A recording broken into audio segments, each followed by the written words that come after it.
हम सब करें इसको कितने लोग जानते हैं? स्कैन टेक्निक का इस्तेमाल जरूर करना है, स्कैन टेक्निक का यूज जरूर करना है साथ ही अपने रिवीजन में। जैसे कि मैं आपसे बात करूं स्कैन टेक्निक क्या है। आपने सब्जेक्ट को पढ़ा या किसी क्लास को आपने पढ़ा है, किसी टॉपिक को आपने पढ़ा, बड़े धैर्य के साथ आपने पढ़ा था, नोट्स भी आपने बनाए थे और आप उस टॉपिक को पढ़ चुके थे, बहुत अच्छे से आपने उस पर समय दिया था, 1 घंटे 2 घंटे 3 घंटे। अब बात आती है उसके रिवीजन की। स्कैन टेक्निक क्या है कि आपको जो पढ़ना है ना, जिसको नोट आप कर चुके हैं या किसी भी सोर्स से आप पढ़ रहे हैं, बुक से पढ़ रहे हैं, उसका ठीक है, अब तेजी से पढ़ के। स्कैन टेक्निक का मतलब है अपनी आंखें बंद कीजिए, आंखें बंद करके मेमोराइज करिए, आंखों के सामने अपना यानी कि जो मस्तिष्क है, माइंड है, उसके सामने वो इमेज क्रिएट करने का प्रयास कीजिए। अच्छा, पहली लाइन में ये लिखा हुआ था, कुछ आप भूल जाएंगे, डोंट वरी। ऐसा नहीं है कि आपको आप कहेंगे भैया मैं तो आंखें बंद की और चीजों को जैसे ही मेमोराइज किया तो बहुत सारे फैक्ट मुझे याद आए और बहुत सारे नहीं आए, वो होगा सभी के साथ में। लेकिन आप जैसे ही आंखें खोलोगे और देखोगे अच्छा ये मुझे याद आ गया था, ये नहीं याद आया, जो नहीं याद आया था उसको अंडरलाइन कर लेना है। स्कैन टेक्निक का यूज जब करो तो जो भूलो उस सबसे लिख रहा हूं, ठीक है, वेटेज के हिसाब से सब्जेक्ट लिख रहा हूं मैं, अकॉर्डिंग टू द वेटेज, यानी कि सब्जेक्ट को आपको अपने वेटेज पर रखना है। वेटेज का मतलब जहां से जिस सब्जेक्ट से क्वेश्चन सबसे ज्यादा पूछे जाएंगे। तो पहला कौन सा होगा? स्टैटिक जीके होगा, स्टैटिक जीके होगा, स्टैटिक जीके के बाद में आपका हिस्ट्री होगा, ठीक है, हिस्ट्री और पॉलिटी लगभग बराबर वेटेज के सब्जेक्ट हैं, पॉलिटी होगा, फिर आपका ज्योग्राफी होगा, फिर आपका इकोनॉमिक्स होगा, इकोनॉमिक्स के बाद में आपका आपका साइंस होगा, साइंस, ठीक है। ये वेटेज का घटता हुआ क्रम है। अब बचता है इसमें करंट अफेयर्स, करंट अफेयर्स के लिए आपको अलग से गाइड करेंगे, ठीक है, करंट अफेयर्स, करंट अफेयर्स इसके लिए अलग से गाइड करेंगे, तो सुनना जरा ध्यान से, है ना, और इसको इंप्लीमेंट करने का प्रयास करना कि मैं इसको फॉलो करूंगा। और इसको अगर आप फॉलो करेंगे तो मैं ये कहता हूँ आपका कि आपका स्कोर बहुत अच्छा आ जाएगा जीएस में और आप सिलेक्शन के प्रबल दावेदार हो जाएंगे। तो उसी को देखना जरा ध्यान से। तो क्या बात करने वाले हैं हम यहाँ पर? सबसे पहली बात हम आज करेंगे आपका रिवीजन के बारे में, और इसको नोट करना प्लीज। मैं 5 6 7 पॉइंट ही आपको बताऊंगा मुश्किल से। तो रिवीजन कैसे करें, यानी कि आपका जो बूस्ट होगा, जिसको आप पढ़ते जा रहे हैं। अभी आप इसमें साथी ऐसे कंसीडर मत करना कि भैया मैंने तो ये सब्जेक्ट नहीं पढ़ा है, वो नहीं पढ़ा है।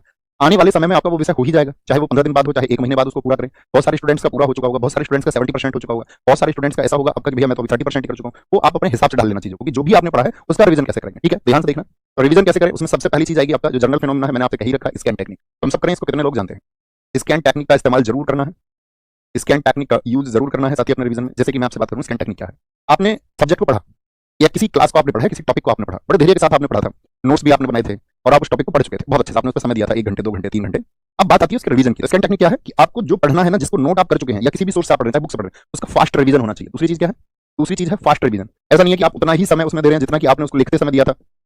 फास्ट रिवीजन, फास्ट रिवीजन का मतलब क्या है? उसको एकदम तेजी से पढ़िए, ठीक है। अब तेजी से पढ़ के स्कैन टेक्निक का मतलब है अपनी आंखें बंद कीजिए, आंखें बंद करके मेमोराइज करिए, आंखों के सामने अपना यानी कि जो मस्तिष्क है, माइंड है, उसके सामने वो इमेज क्रिएट करने का प्रयास कीजिए। अच्छा, पहली लाइन में ये लिखा हुआ था, कुछ आप भूल जाएंगे, डोंट वरी।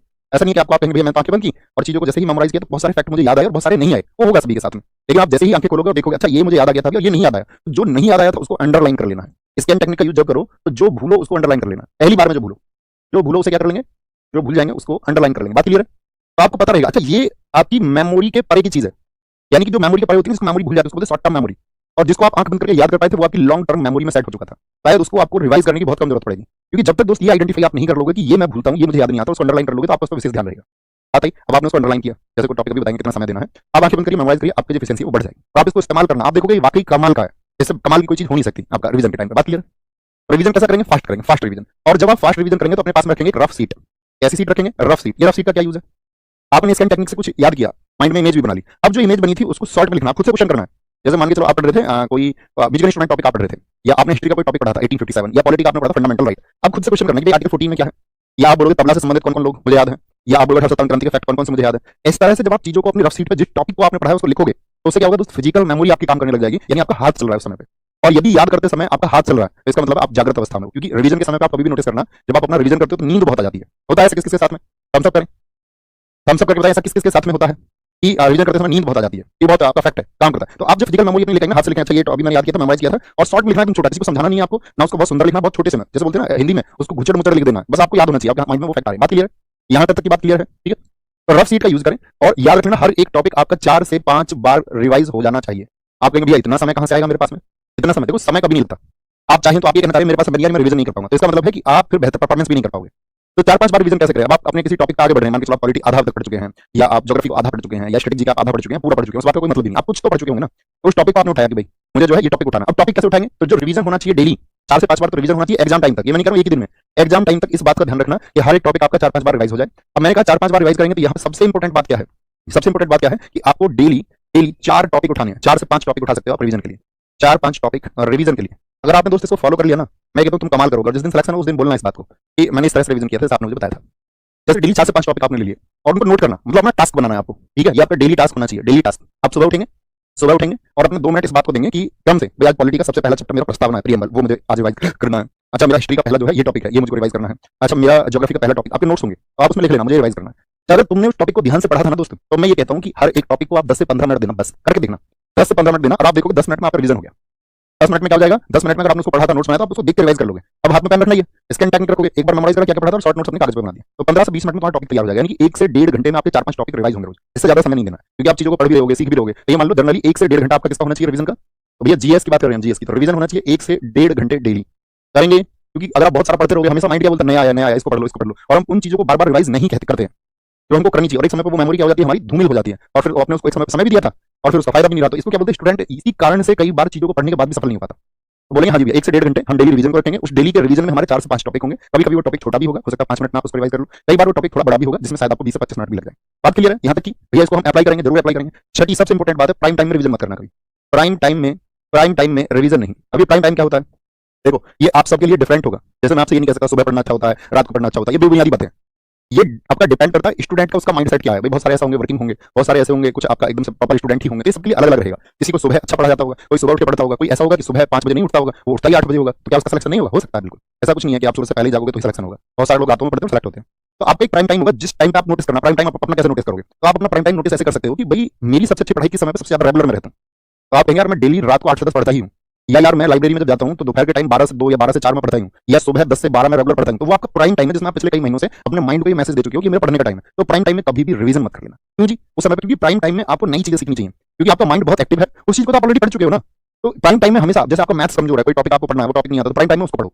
मान के चलो आपका कोई सब्जेक्ट पे कोई टॉपिक अभी क्लियर ही नहीं, आपने पढ़ी नहीं, एक बार प्राइम टाइम में उसे पढ़ो। रीजनिंग का कोई टॉपिक है, प्राइम टाइम में आप उसको निकालो। कंप्यूटर है, आप मान के चलो आपके किसी चैप्टर पे कमांड नहीं पड़ी, आप उसको प्राइम टाइम में पढ़ो। एक चीज लिख लो अपने कॉपी पे कि जिसको आप नहीं जानते हैं उसको आपको अपने रेगुलर टाइम यानी प्राइम टाइम पे पढ़ना है। प्राइम टाइम क्लियर है? क्योंकि अगर प्राइम टाइम पे आप रिवीजन कर लोगे ना तो आपको इतनी बोरियत आ जाएगी, फिर आपको लगेगा यार ठीक है कल करता हूँ। ये इसी वजह से आता है। और अगर आप प्राइम टाइम पे नई चीज सीखोगे तो उसमें इंटरेस्ट बनेगा आपका, आपके माइंड में चीजें ज्यादा एब्जॉर्ब होंगी। और इसको रखो अपने किस टाइम पे, इसलिए मैंने बताया किसका यूज करना है यहाँ पे, स्कैन टेक्निक का यूज, रफ सीट। क्योंकि अगर आपका प्राइम टाइम नहीं भी है और आप उस टाइम पे अपना रिवीजन कर रहे हो, और रिवीजन मान के चलो रात को कर रहे हो या सुबह के टाइम कर रहे हो जिस टाइम आपको पास आती है, इसलिए मैंने कहा रफ सीट रखना अपने पास में ताकि आपकी बॉडी एक्टिव हो पाए। आप अपनी फिजिकल मेमोरी कभी भी देख लेना। एक टीचर को चीजें क्यों ज्यादा याद हो जाती है, टीचर पढ़ाना शुरू करता है तब उसको इतने फैक्ट याद होते हैं जितने आपको याद होते हैं। हम तुम सब बराबर हैं, लेकिन टीचर जब उसको बार बार लिखता है, बार बार लिखता है और बार बार बोलता है, तो वो मेमोरी परमानेंट मेमोरी बन जाती है। बात क्लियर है?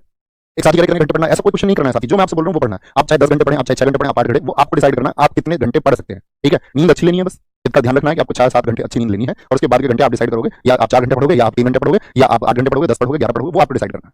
क्योंकि पढ़ना तो पड़ेगा। ठीक है, अब ऐसा नहीं है कि एक दिन में 8 क्लास में, तो भैया मुझे तो 8 क्लास करके टाइम नहीं मिलता है। ऑनलाइन स्टडी का ये तो फायदा, आप मत करिए ना डेली 8 क्लास, आप 5 क्लास कर लीजिए, 3 को आप छोड़ दीजिए। पहले 5 पे तो कमांड बनाइए, 3 को फिर अगले आपका उसी क्रम से कर लीजिए, क्योंकि ऑनलाइन में क्या आप चीजें कहीं खो नहीं जाएंगी। ऑफलाइन नहीं है कि आपने जो आज छूट गया तो फिर आपने उसको बहुत ध्यान नहीं दिया तो वो फिर कवर नहीं होगा। बात क्लियर है?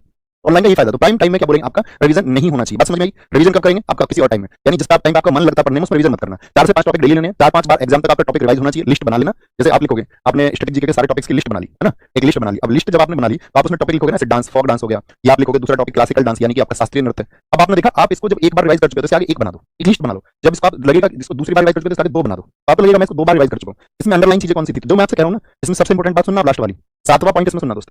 7वां पॉइंट इसमें क्या है, 7वां पॉइंट है इसमें, हमेशा पेज 1 से शुरू करें, हमेशा पेज 1 से। पेज 1 से क्या मतलब है, आपने टॉपिक पढ़ लिया, जैसे पहला टॉपिक आपने ये पढ़ रखा था, अब आप इसको उस टाइम पे पढ़ भी चुके थे, आप रिवाइज भी कर चुके हो उसको 15-20 मिनट में, स्कैन टेक्निक भी आप उसको लगा चुके, अंडरलाइन भी आपने कर लिया, टॉपिक अच्छा हो गया। तो आप जब कभी देखोगे ना, जो चीज आपने 15 मिनट में रिवाइज की थी, आप पहले पेज से शुरू करोगे, मैं कहूं आपको 2 से 3 मिनट लगेंगे, बस आपको देखना मात्र रहेगा, इतनी प्रैक्टिस आपकी हो जाएगी। ऐसा नहीं है कि इसको तो मैं कर चुका हूं अभी बाद में करें, तो हमेशा शुरुआत से, अच्छा ठीक है तो 2 मिनट इसको भी देख लेता हूं, तब अगले टॉपिक पे पहुंचे।